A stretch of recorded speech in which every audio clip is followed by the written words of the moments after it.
and hello everyone. Welcome to Coffee, Kegs, and Kriegsspiel. I am your host Marshall, a little out of breath. I was busy right up to the last minute, and we want to pull up, I want to pull up the 1806 map, but I don't want to reveal too much or give too much away. So, we are going to just pull up a basic map. This is an old one. This is definitely the old one. But it will suffice for our purposes. Want to say hello to everyone who's here. Kuntz is here. Sean is here. General Rivers, whoever that is in the game, I'm not sure. But it's good to see you guys here. I'm just kind of recovering from running around and running upstairs. But today we're going to talk about an 1806 recap. And then I'm going to announce the winners, both the individual winner and the team winner of the campaign. So let's see here. Is this why is that unmute mute? Well, can you hear me? If I hit that, am I muted? I'm muted. See, if I do that, then you can't hear me. Wow. Okay. But welcome to everybody who's here. I guess I'm learning how Discord works, but let's get into it, okay? We're here to talk about the campaign, not my technical issues. Alright, 1806 campaign opens up with a harsh winter. We're supposed to have kind of a peaceful year, 1 week turns. We had figured that that would allow us to test and work on some key mechanics such as the economic system and so on. And promptly, we get a war, a conflict between Abyssinia and Zarkina over here. That's a border conflict.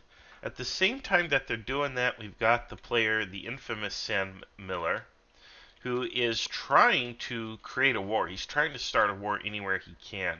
He looks south towards the southern duchy and is like, do I go in here and fight here?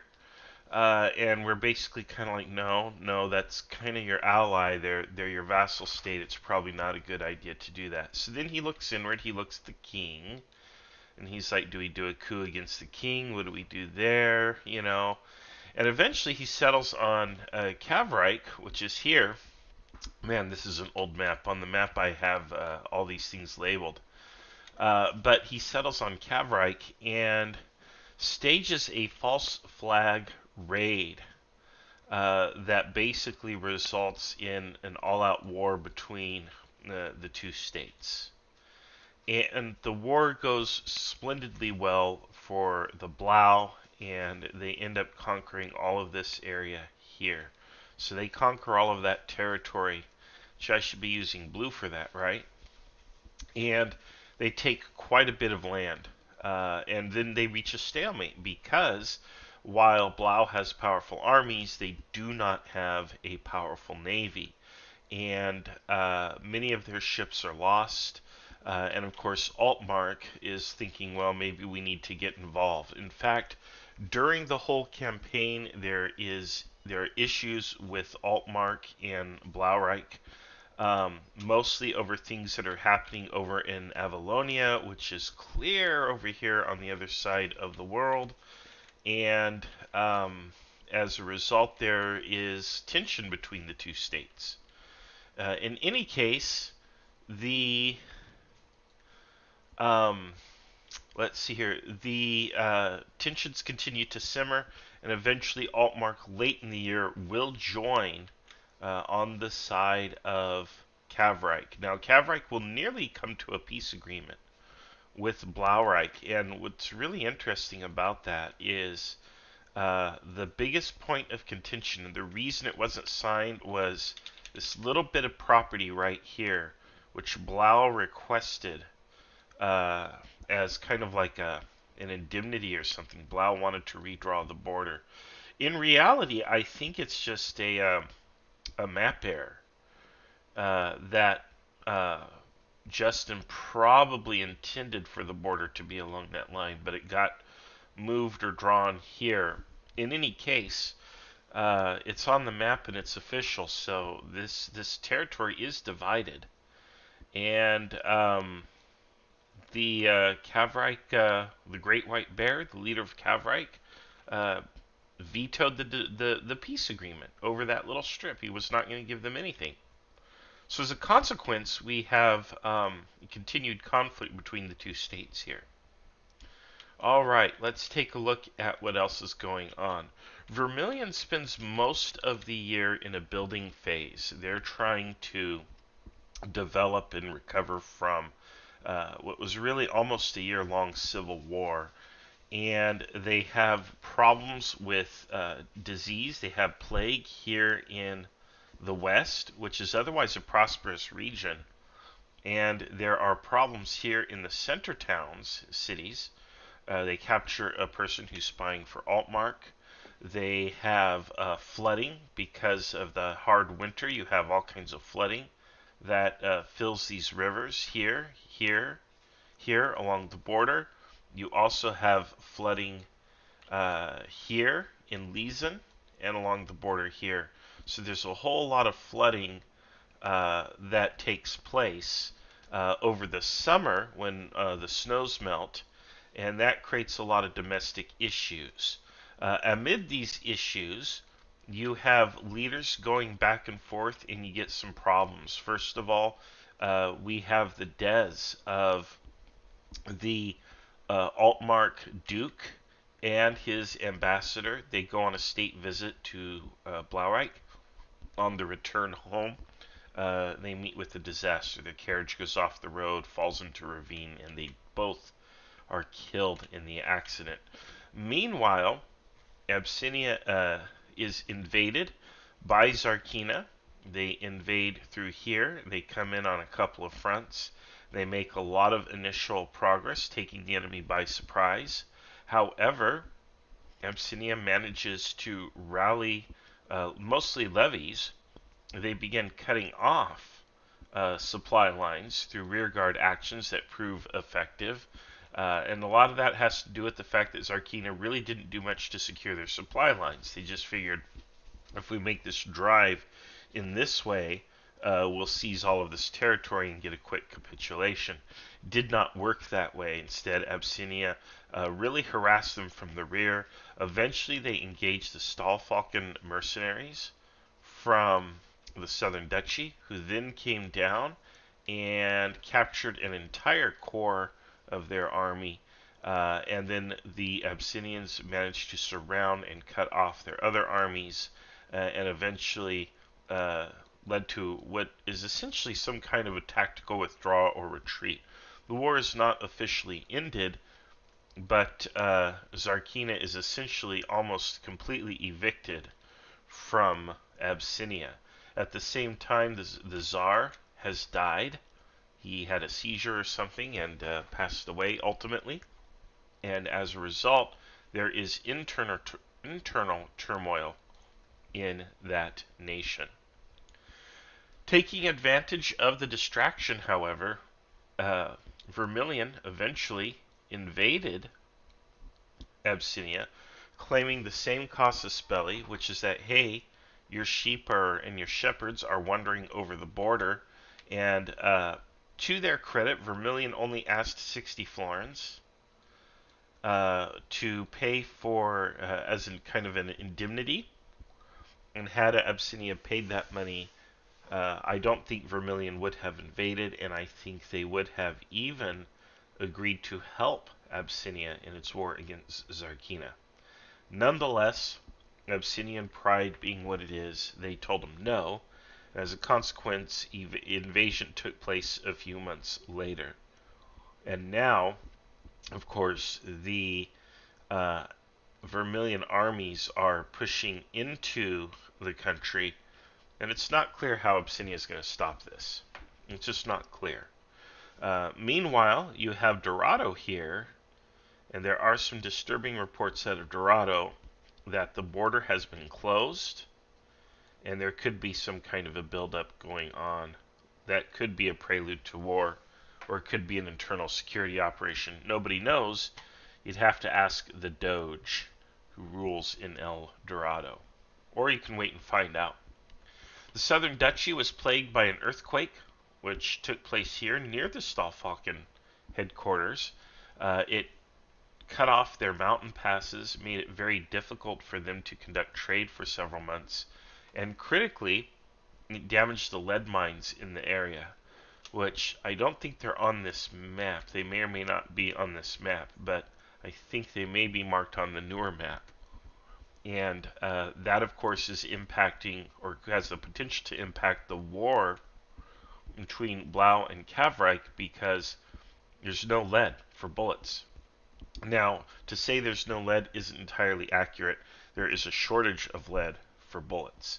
But since Blau is not using a lot of bullets, their ammunition supplies are not depleted, and they may go into 1807 with a sufficient supply of lead in the event that battle should break out.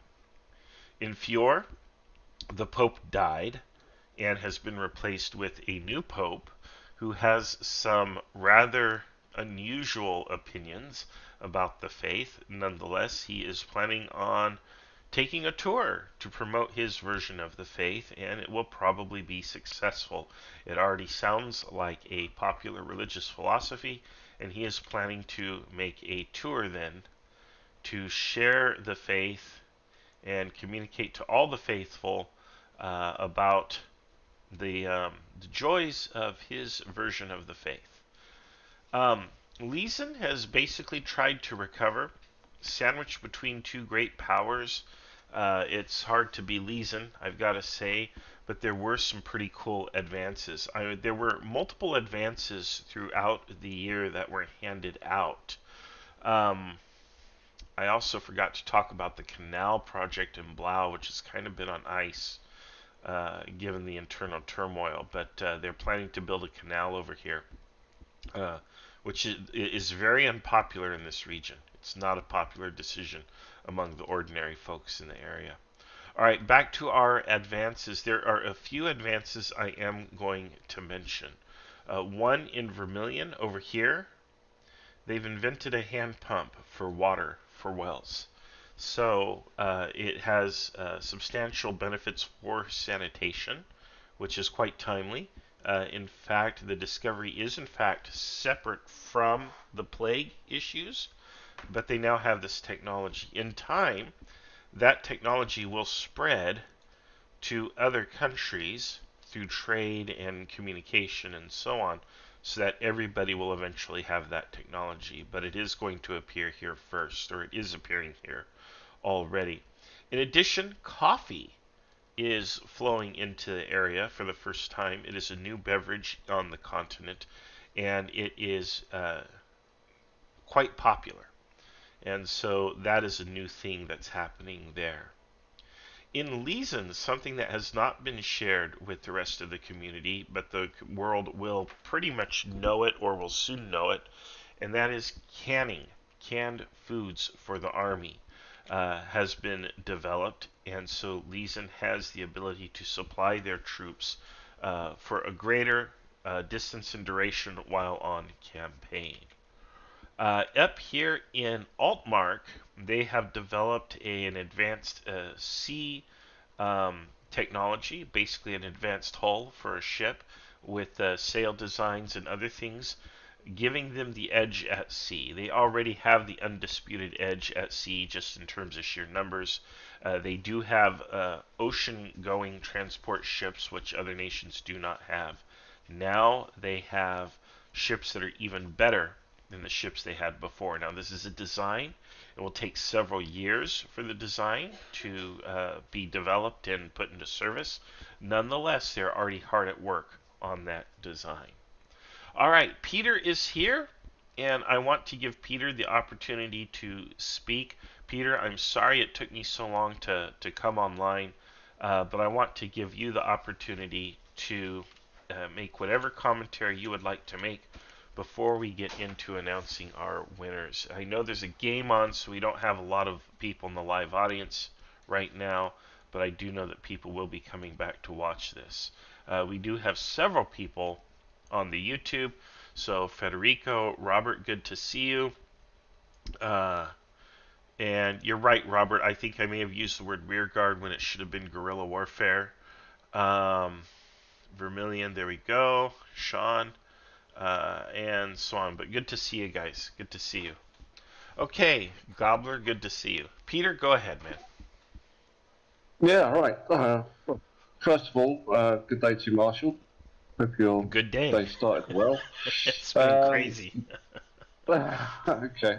So, yeah, as you're outlining, there's a number of detailed things going on with the red versus blue campaign. All sorts of nice little details that people like to get into, and I guess it's for us to try and corral those cats into some kind of usable system for ourselves. But yeah, I think it's been pretty decent this year. The 1806 campaign, and yeah, let's see what else we can add in. I don't know how many other details you've spoken about with regards to what we're going to do in 1807, but okay, it's a case of just adding small elements in and seeing how they fit in. But Well, yeah, it has been very interesting. yeah, That's what there's I would say. there's there's no final decisions for 1807 yet, but we are entertaining a few different proposals. One, of course, is more umpires, even umpires for each nation. Um, Even that is a little bit up in the air as we kind of work things out. We are going to accept the added umpire help no matter what. But we got a Yeah, couple of interesting possibilities. And Peter, you're involved in these discussions, so I'm mostly saying this for the benefit of the people watching. Um, we're definitely going to standardize all the servers. So we're not going to have 6 or 8 different nations with 6 or 8 different servers that are all over the place in terms of channel arrangement and so on.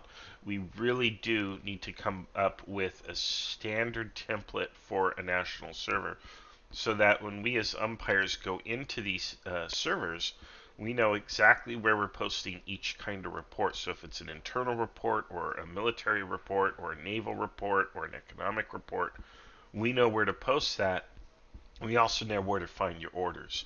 We're probably also going to have players thread their orders. So if you're going on about something that is going to probably take weeks or months or whatever to resolve, for example, Blau actually started this. The king of Blaureich opened up a thread called, the case of Sam Miller or whatever it was.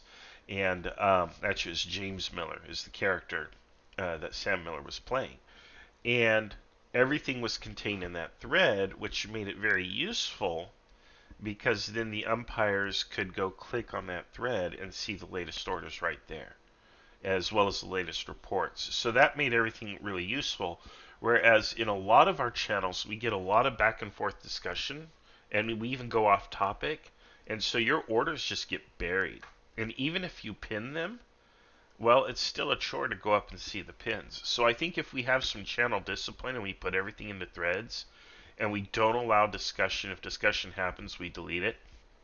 Then we have a very clear thread of the order, the report, the order, the report, and so on, which is also very good for helping newcomers to come into the nation, read that thread, and get caught up. So that's a big deal to do it that way. The other things that we're thinking is we're thinking of possibly zeroing in and doing something in detail. We looked at Zarkina, which is my favorite proposal for this idea, which is you do the Zarkinan Civil War. All the other nations would be abstracted to some degree, but the characters would then take on roles in different factions, and there would be a whole civil war here.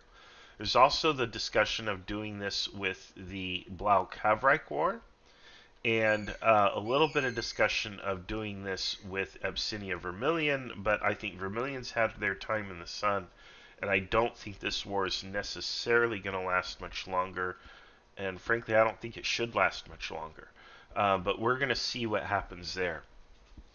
We talked about possibly skipping years, just kind of getting a general outline, jumping ahead 5 to 10 years, which wouldn't be a bad idea either. And that would get us, move us faster to a more modern era, and it would allow people to see the benefit of their policy decisions. Right now you order a ship to be constructed, and it's going to take you 3 years to get it. And when we're doing 1 week equals 1 month, well, you can do the math. You'll see that ship in 2024, 2025 in one of those campaigns. And that's just too long for a lot of people to wait. So those are some of the proposals that we have for the upcoming campaign. We're also revamping the economic model, and I don't have a lot of insight into that. I'm giving up the economic model to people who are experts with Excel and with economics, and they are going to tweak that model. We're probably also going to introduce a manpower cap so that you're not going to be able to recruit armies to your heart's content based on the money you have, because some nations were actually able to amass tremendous hoards of cash. Others just went very poor. And that creates an imbalance because that money can be converted into military power, which is then converted into force that destroys your nation on the map. And that's not necessarily fair if money is the only factor. Now, money is a factor. There is this old saying, right, that money is the sinews of war. But really, we kind of want to moderate that a little bit because some nations could just theoretically sit there and pump out core after core after core because they have the florins to do it. And what does a poor nation do in the face of that? Well, nothing. You essentially buy your victory, and we can't allow that either. Let's see here. Sean says he wants to play out the campaign with Vermilion. Well, remember that your military campaign is really part of a political thing. War is politics by other means. That's Clausewitz, and who we honor here with this name down here. And ultimately, the political considerations are going to outweigh the military considerations. And I've got to tell you, there ain't nothing more frustrating in a Kriegsspiel than to carefully plan or prepare a trap that is about to close on the enemy. And you can't close that trap because the game ends or there's some other arbitrary deadline that's imposed. And that happens in real life as well. You have what you think is going to be a successful trap. The political conditions change. There's a ruling made, the war comes to an end, or there's a ceasefire, and your trap never gets sprung. I will say, however, that a lot of times those traps do get sprung and they don't work nearly as well as they're intended.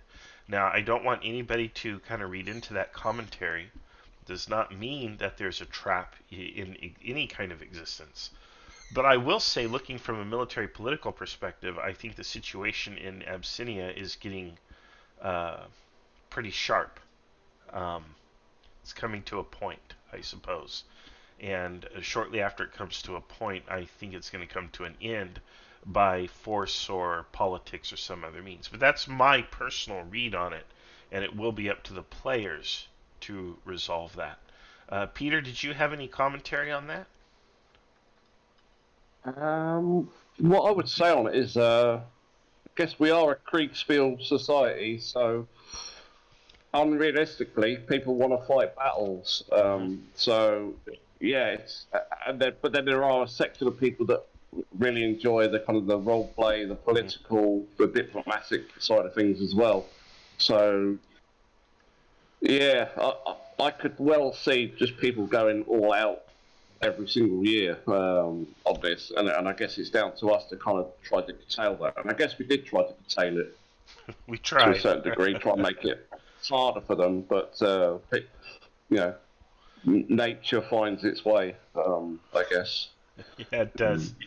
We definitely don't want to see the Napoleonic Wars every year in what is essentially a perpetual campaign. We do expect that there will be times when all the nations on the map are at war, and there'll be some big heavy-duty wars. But generally, you see two, three, or four of those a century. Once a generation or so.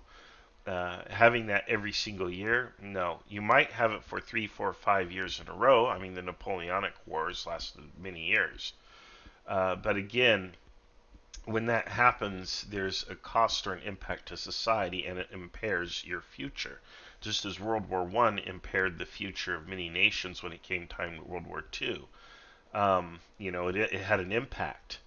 There were, populations were lower because of these wars. Even to this day, Russia has half the population of the United States. Why? World War II.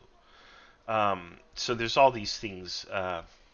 Perhaps neither here nor there, but yeah, we're going to try to come up with a realistic and reasonable way to manage all of the fighting and warfare and so on. So, but yeah, we do want the players to work this out. Anyway, because I mean, full disclosure, I would be quite happy if it was an endless war every year, because I'm less into the diplomatic economic side of things, and I literally just want to see people smashing blocks together. But yeah, so there you go. But so it's good that we've got umpires pushing in different ways as well. But, Yeah. The whole point of the perpetual campaign, and this goes back now a year and a half, almost 2 years to when we started it. The whole point of the campaign is to impact the way or to shape the way that people make decisions. If all you're going to do is smash blocks, well, it's like playing poker where every player just goes all in every hand. Not very fun. There's no strategy to it. So by creating consequences, creating stakes, if you will, by saying, look, you're going to get to fight, but then that's it. It it changes the decisions that people make. And you can't just push all your blocks to the middle, because if your army gets wiped out, well, now suddenly you lose the war, and things like that. So, yeah, um, this is better. My position of eternal war, yeah, is not sustainable by any stretch of the imagination. yeah. So, yeah. All right. Well, let's talk about winners. Peter, you've seen my votes. Do you have any alternative opinions on that or objections to what I posted, Mount Olympus, on that before I No, speak out? that's fine. That's Okay. fine. I guess we can talk about other notable nations and players, I guess, Yeah. beyond those awards. So, I want to say that the winners are not the people who have necessarily seized the most territory or played, you know, the most successful campaign. If we were to do that, then it would be a little different. But these are people, and I'm also going to say that I don't think that the people I chose as the winners, and that I think the other umpires agree. I don't think that either of these entities are necessarily that they played the way that I would play. I think they played their own way. They made some decisions that I would disagree with, some strongly. They are probably continuing to make decisions that I would disagree with strongly. But I still think that overall, they've done an excellent job playing the hand that was dealt to them and making the most of it. I'm also looking at it, overall participation levels, immersion, other things like that. So it's not just, well, who do I think is the best? Because if that were the case, it would be Vermilion every year, of course, my favorite nation on the map. But no, no. So the winning nation, and then I'll announce the winning player, but the winning nation in our umpire's estimation is Abyssinia. These guys came in kind of late. They were late to the party. They were given a weak economy, a weak government, and a weak military. And with those things, they fended off one complete surprise attack, which I think even us umpires didn't quite see it coming. We were like, really? Really? Dave has told me on a couple of occasions how the farmers go and graze their sheep over the border back and forth. He was trying to create a peaceful scene, if you will. And instead, that was used as casus belli to start a war, and boom, it was game on. And these poor souls in Abyssinia had to make do. They had to, you know, scramble, cobble together a defense. And believe it or not, they did it. Now, I think they blundered mightily by not paying that ransom, if you will, that blackmail to Vermilion. But in spite of that, Vermilion has had slow going. It has not been a cakewalk for them. They're continuing to try to resist, so their spirit is completely unbroken. I just don't know that militarily they can do much against them. Nonetheless, I greatly admire. I really do. I greatly admire Abyssinia. I think they were the underdogs from the start, and to see them do as well as they have done is absolutely amazing. Now, I have no issue with giving them some more military turns and action, but ultimately, I really think it's time for a political solution to this crisis to emerge, and that is another opportunity for Abyssinia to shine in 1807 should we detail the nation again in that year. I really do think that the real fight there is going to be political rather than military, and it is an opportunity for them to pull another rabbit out of the hat, if you will, like they did with Sarkina, and shine once more. But I really do want to say a big ba ba ba to these guys over the sheep. So the sheep war, the shepherd's war. They won the shepherd's war here in the east, as far as I'm concerned. They're fighting another war here in the west. I don't know that they can win it, but maybe they can. You know, who knows what's in the bag, right? But I would say that they have overall consistently played the best game against the toughest odds, and I think they earned their victory. They deserve that. The other thing is winning player, and I'm going to give that to Liam, the King of Blau, right here. I'm going to give it to him. And the reason is he dealt with a really tough internal situation. Basically, a brewing coup, a renegade general, a war that I don't even know how he fights it or how he can win it. I don't agree with his decisions necessarily at all. I think when he found out that the war was essentially, based on fraudulent claims, he should have ended the war immediately and come to peace with Kavreich and just said, "Hey, that was it. Wow, regrettable, but that's how it goes." And instead, he's like, "No, I'm the king of this nation. I can't back down. Even though I understand that the casus belli was problematic." The fact is, we're locked in a war now, and, well, in for a dime, in for a dollar. So I respect the decision. I don't agree with it at all, but I absolutely respect the decision, and it's his decision. And I think it was a gutsy move. And I think that he showed level headedness consistently. He listened to the umpires, even though he still made his own decisions. Um, I just think he is really the player of the year by far. He's just been consistently solid and dependable and made good, rational, reasonable decisions. Again, I wouldn't agree with all of them. I wouldn't make the same decisions. But that's why his character is on the map and my character is not. So, I mean, who am I to talk, right? So, those are the winners of the 1806 campaign.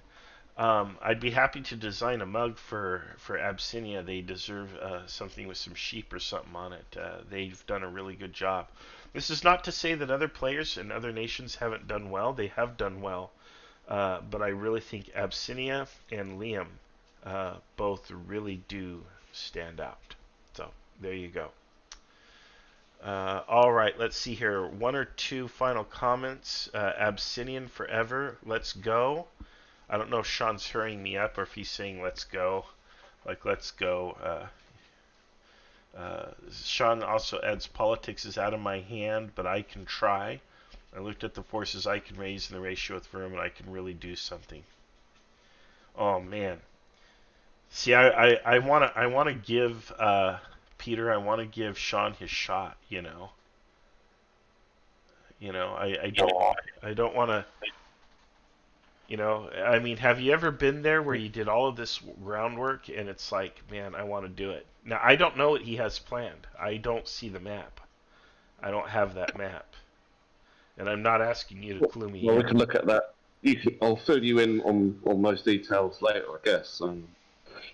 Just on Abyssinia and what I think they've done well.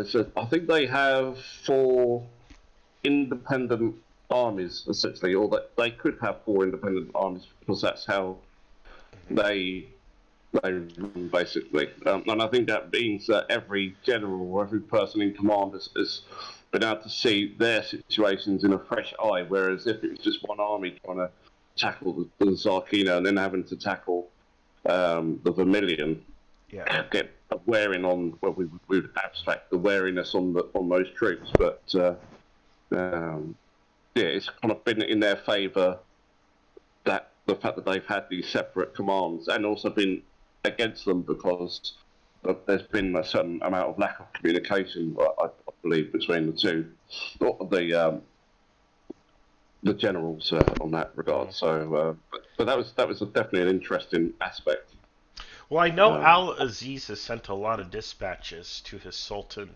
I don't know if they've all got through. Um, I don't know what's happening on that, but again, that's why I think we're going to make some of these server changes for 1807 so that communications do not get lost or buried, because we don't want to lose your dispatches. We do want your communications to go through. I can't say that any dispatches didn't go through or that any are lost. In fact, I'm not aware of any dispatches that were lost. Um, but I know there's concern about that, and we as umpires are concerned about that because, again, the nature of the server. So we got to structure that, and we got to have some channel discipline for mutual benefit there. So that's one of the changes that is almost certainly going to happen. But yeah, I think it was a great campaign. I hope everyone enjoyed it. We're taking a break now until mid-February. I might even extend it out a third week or so, just based on the level of work that we have to do behind the scenes to prepare for it. Plus, people like Peter, Dave, and myself, we need a little break. We need a break. We need to get in a couple games, play a little bit, or just put Kriegsspiel down for a while, and go outside and enjoy some sunshine, and then we'll be coming back to it ready to go. So we are taking a short few week break, and then we're going to come back and tear into it. It's going to be a good year. So I want to thank everybody for watching. Thank you, Peter, for being here. I definitely want to thank Dave, who's not on the show today, but Dave has been invaluable. He's led the campaign for the past couple years. He's going to take an assistant role. I'll probably be leading the campaign now for 1807. So, uh, man, Katie bar the door. Um, and let's see here. Yeah, saying that a lot of dispatches didn't reach Liam, or he didn't answer. Yeah, I don't know. I don't know. Liam is right in there with Carter, though, and is probably involved in one or two or six of Carter's grand schemes. So the closer to Carter, the greater the danger of being overwhelmed. So that's probably what's going on with Liam. Nonetheless, he managed to lead his country very, very well. So, anyway, thank you to all. Thank you to everybody who's watching. We're going to keep on with this. A lot of good times ahead. I appreciate all of you and for being here and putting up with me and my technical issues and my rambling on. Uh, Greatly appreciated, though, and I look forward to creating more adventures for you in the months ahead. All right, that's it for now. This is Coffee, Kegs, and Kriegsspiel.